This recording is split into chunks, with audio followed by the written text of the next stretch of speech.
আমার মা বাবা একটি প্রবাসী ছেলের সাথে আমার বিয়ে দিয়েছিল, কিন্তু সেই সংসার করা আমার পক্ষে সম্ভব ছিল না। আর তাই তাকে আমি ডিভোর্স দিয়ে চলে আসলাম। বাড়িতে আসার পর 50 বছর বয়সী একটা লোক আমাকে পায়েস খাইয়ে অজ্ঞান করে ফেলে। অজ্ঞান অবস্থায় লোকটি আমার সাথে যা করেছিল তা শুনলে তোমাদের মাথা ঘুরে যাবে। তাহলে মূল ঘটনাটি বলি। 35 বছর বয়সী প্রবাসী ছেলের সাথে যখন আমার বিয়ে হয় তখন আমার বয়স তার অর্ধেক। খুব বিপদে পড়ে বিয়েটা করেছিলাম, কিন্তু আমার সাথে এমনটা ঘটবে কে জানে। মনে করেছিলাম বিয়ে করলে হয়তো ভালো একটা পরিবেশ পাব, যেখানে আমি সুখে থাকতে পারব। কিন্তু যেটা ভেবেছিলাম সেটা ভুল ছিল। এক নরক থেকে মুক্তি পেয়ে আমি যে আরেক নরকে গিয়ে পড়েছিলাম এটা বুঝতে আমার 2 দিন সময় ও দরকার পড়েনি। স্বামী নামের একটা কীটের হাতে এসে পড়েছিলাম আমি। জানি না কোনো স্বামী তার সদ্য বিয়ে করা বুকে সবসময় গালিগালাজ করে, কিন্তু সেদিন কোনো অপরাধ না করেও আমাকে প্রচুর বকা শুনতে হয়েছিল। 20 দিনের ভয়াবহ দিন কাটানোর পর আমার স্বামী যখন বিদেশ চলে গেল তখন একটা দীর্ঘ স্বস্তির নিঃশ্বাস ফেলেছিলাম এই ভেবে যে অন্তত কারো বকা আর মায়ের খাওয়া লাগবে না। কিন্তু আমার ভাগ্য যে আমার জন্মের পর থেকেই আমার বিপক্ষে সেটা আমার মনে ছিল না। উনি যাওয়ার পর থেকেই আমার দেবর আর আমার নন্দের বড় ছেলে আমাকে খারাপ নজরে দেখতা। আমি বুঝতে পারছিলাম নন্দের ছেলে আমার সাথে কি করতে চায়। আমাকে প্রতিদিন বিভিন্ন বাজে কথা বলতো। আমার শাশুড়িকে জানালাম বিষয়টা, কিন্তু ওই যে রসুনের প্রত্যেকটার মুখ এক জায়গাতে থাকে, এরাও ঠিক তেমন। আমি অভিযোগ করার পর থেকে আমার উপর অসম্মানের মাত্রা বেড়ে গেল। সবচেয়ে বেশি আশ্চর্য হতাম যখন আমার নন্দের ছেলে আমার সাথে বাজে বকত। শাশুড়িকে জানানোর পর যখন কোনো কাজ হলো না সিদ্ধান্ত নিলাম আমার স্বামীকে বিষয়টা জানাবো। কিন্তু সেটাও হলো না। আমার ফোন কেড়ে নেওয়া হলো। আমাকে হুমকি দেয়া হলো, যদি তার ছেলের কানে কিছু যায় আমার খবর খারাপ হবে। মুখ বুজে সহ্য করা ছাড়া আমার কোনো উপায় ছিল না।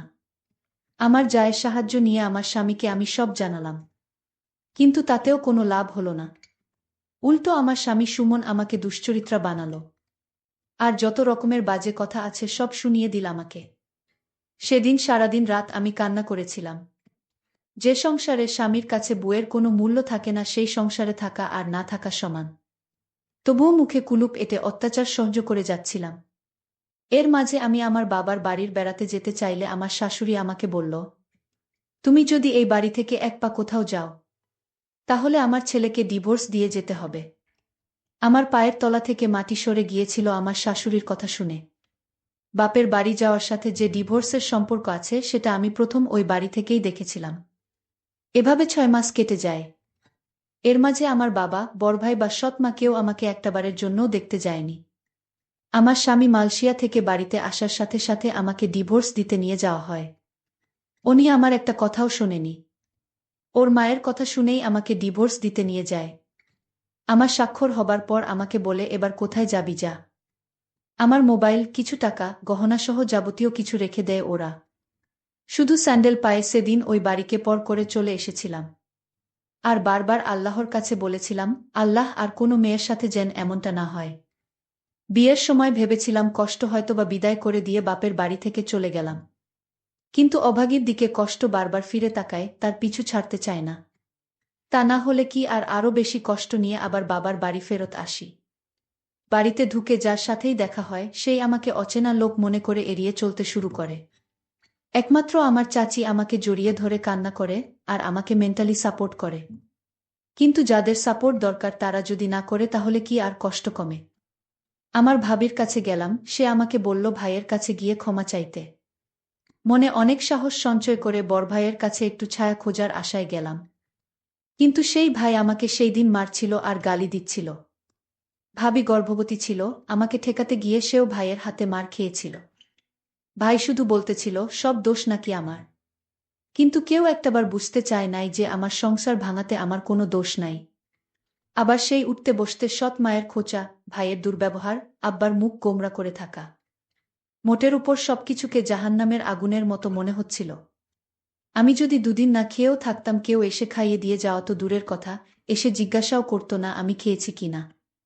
শুধু আমার ছোট চাচি এসে আমাকে খাইয়ে দিয়ে যেত।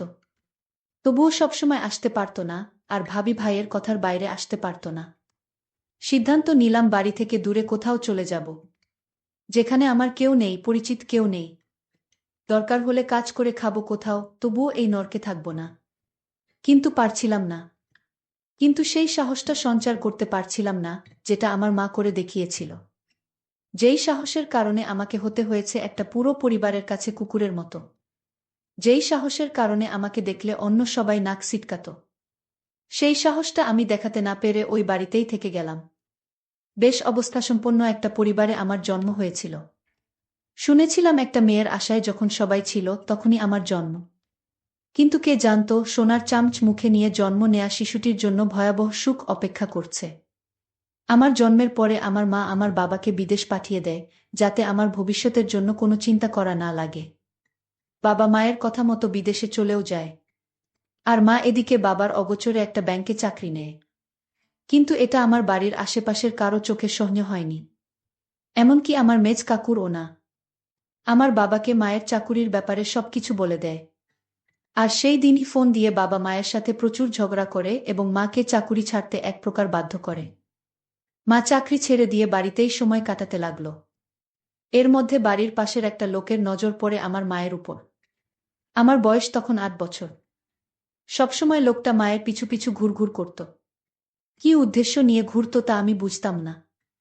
আমি শুধু মায়ের নীরবে কান্না করা দেখতাম। কাউকে ভয়ে কিছু বলতো না, এটা ভেবে যে অপবাদ বের হয়ে যাবে। বলে রাখা ভালো, এটা আমার সৎ মা ছিল। একদিকে বড় ভাইয়ের উচ্ছৃঙ্খল জীবনযাপন, অন্যদিকে ওই লোকটার জ্বালাতন মাকে দুর্বিষহ করে তুলেছিল। এর মাঝে কাটার উপর বিস্ফোরা হয়ে আসে আমার দূরসম্পর্কের খালা। সে এসে মাকে বলে যে খালু বিদেশ যাবে। কিছু টাকা লাগবে, টাকার পরিমাণ ৪ লাখের মতো।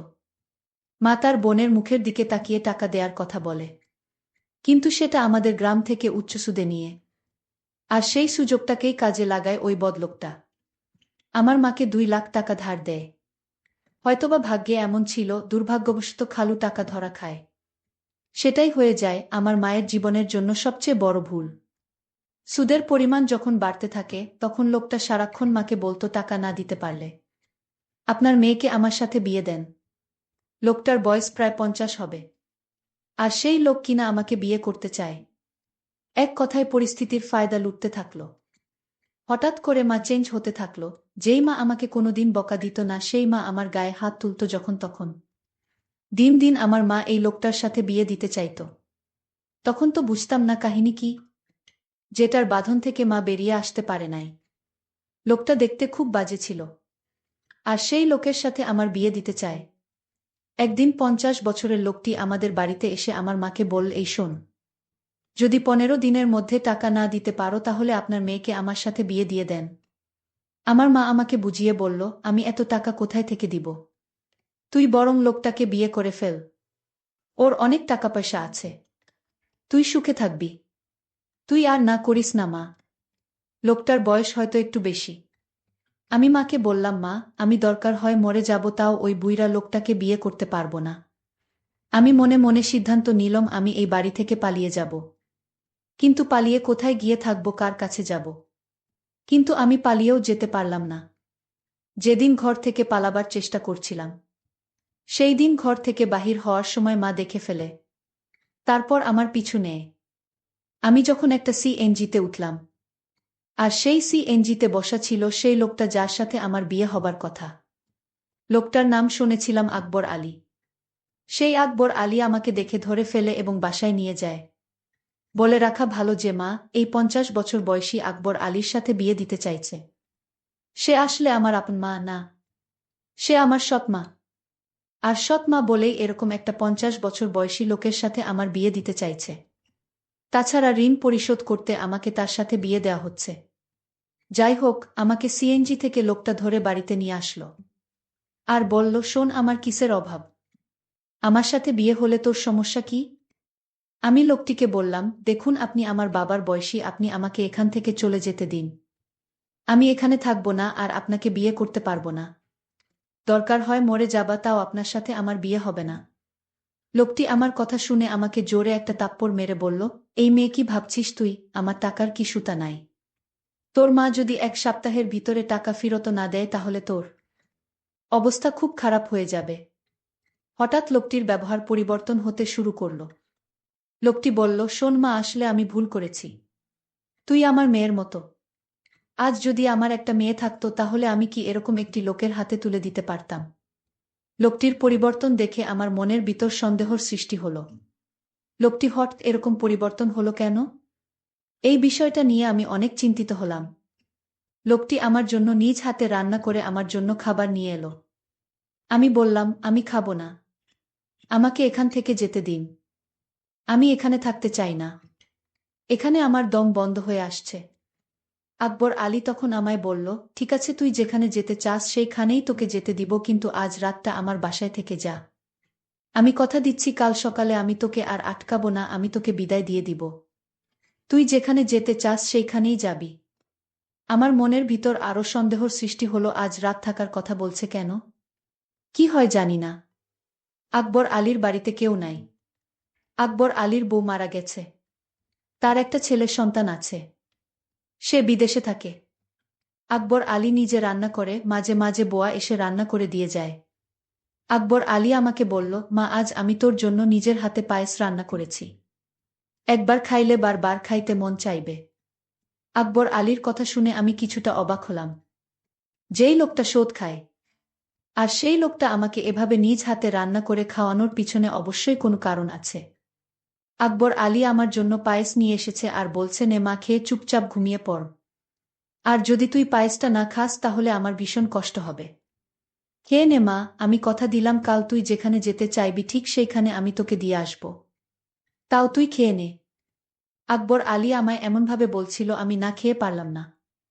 আমি আকবর আলীর নিজ হাতে তৈরি করা পায়েসটুকু খেয়ে নিলাম। পায়েসটা খাওয়া ৩০ মিনিট পর আমার শরীরটা কেমন জানি করতেছিল। শরীরটা অস্থির অস্থির লাগছিল। আমার কিছুই ভালো লাগছিল না। আমার চোখে কিছুটা ঝাপসা দেখতে লাগলাম। আমার মাথাটা ঝিমঝিম করে ঘুরাচ্ছেছ। আমার কাছে মনে হচ্ছে পৃথিবীটা ঘুরতেছে। আমার এরকম অস্থির দেখে আকবর আলী জিজ্ঞেস করল, কিরে মা, কি হয়েছে তোর? যেই লোকটা ২ দিন আগে আমাকে তার ঘরের বউ হিসেবে দেখতে চায়, আর সেই আকবর আলী আমাকে নিজের মেয়ে বানিয়ে ফেল, এটা আমার কাছে কেমন জানি অদ্ভুত ব্যাপার মনে হলো। যাই হোক, পায়েস খাওয়ার পর থেকে আমার মাথাটা কেমন জানি ঘুরাচ্ছে, প্রচুর ঘুম পাচ্ছিল। আমি হঠাৎ বিছানায় শুয়ে পড়লাম। আমি ঘুমিয়ে পড়লাম। এরপর আমার সাথে যা ঘটেছিল তা শুনলে তোমাদের হুঁশ থাকবে না। আমি যেন অজ্ঞান অবস্থায় ঘুমিয়ে পড়লাম। আমার কোন হুঁশ ছিল না। তারপর আকবর আলী আস্তে করে আমার রুমে আসলো আর আমার বিছানায় বসল। আকবর আলী এক অদ্ভুত আচরণ করল ঘুমের ঘরে। আমি স্বপ্নে দেখতে লাগলাম আকবর আলী আমার কাছে আসছে।